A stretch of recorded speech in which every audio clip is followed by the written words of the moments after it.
আসসালামু আলাইকুম। নতুন আবারও একটা ভিডিও নিয়ে আসলাম। যাক আডিডাসের এই যে সুন্দর গেঞ্জিগুলো চলে আসছে ভাই ভাই কেনা করে। একটা হবে,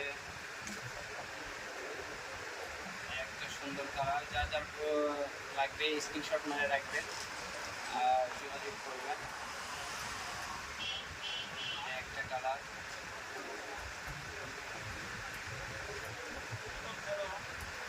একটা কালার, একটা কালার, একটা কালার। যাদের যাদের লাগবে অবশ্যই ভাই ভাই খেলা করে যোগাযোগ করুন। Station road Akkelpur. আর আপনার এরকম সুন্দর সুন্দর গেঞ্জি নিতে অবশ্যই ভাই ভাই খেলা করে চলে আসবেন। আর আমার ভিডিওগুলো অবশ্যই আপনারা দেখবেন। আমার ফেসবুক পেজ আছে ভাই ভাই খেলাঘর, ইউটিউব চ্যানেল আছে।